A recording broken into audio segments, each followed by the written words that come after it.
Welcome to ವನ ಬನ kitchens. ನಮ್ಮ ಚಾನಲ್ನ ಲೈಕ್ ಮಾಡಿ, ಶೇರ್ ಮಾಡಿ, ಸಬ್ಸ್ಕ್ರೈಬ್ ಮಾಡಿ. ಇವತ್ತು ಮೂಲಂಗಿ ಪಲ್ಯ ಹೇಗೆ ಮಾಡೋದು ಅಂತ ತೋರಿಸ್ಕೊಡ್ತಾ ಇದ್ದೀನಿ.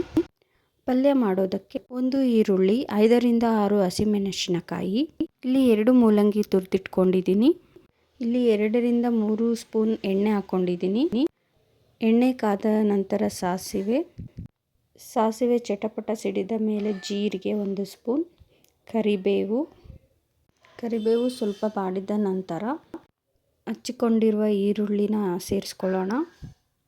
ನಂತರ ಹಸಿಮೆಣಸಿನ್ಕಾಯಿ ಹಚ್ಚಿಟ್ಕೊಂಡಿರೋದನ್ನ ಹಾಕ್ಕೊಳ್ಳೋಣ. 2ರಿಂದ 3 ನಿಮಿಷ ಇದನ್ನು ಬಾಡಿಸ್ಕೊಳ್ಳೋಣ. ನಂತರ ಇದಕ್ಕೆ ಹಸಿ ಬಟಾಣಿ ಸೇರಿಸ್ಕೊಳ್ಳೋಣ. ಹಸಿ ಬಟಾಣಿ ನಿಮಗೆ ಆಪ್ಷನಲ್, ಹಾಕ್ಕೊಂಡ್ರೆ ನಿಮಗೆ ಡಿಫ್ರೆಂಟ್ ಟೇಸ್ಟ್ ಕೊಡುತ್ತೆ. ನಾನು 2 ನಿಮಿಷ ಬಾಡಿಸ್ಕೊಂಡಿದ್ದೀನಿ.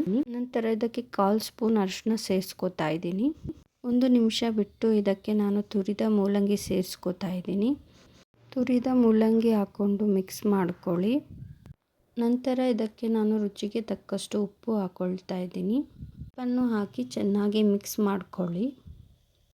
ಮಿಕ್ಸ್ ಆದ ನಂತರ 1 ಸ್ಪೂನ್ ಸಾಂಬಾರ್ ಪೌಡರ್ ಹಾಕ್ಕೊಳ್ತಾ ಇದ್ದೀನಿ.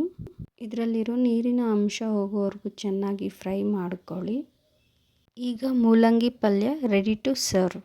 ಚಪಾತಿ ಮತ್ತು ಅನ್ನದ ಜೊತೆ ತುಂಬ ರುಚಿಯಾಗಿರುತ್ತೆ. ನೀವು ಮನೇಲಿ ಟ್ರೈ ಮಾಡಿ ಹೇಗಿದೆ ಅಂತ ಕಾಮೆಂಟ್ ಬಾಕ್ಸಲ್ಲಿ ತಿಳಿಸಿ.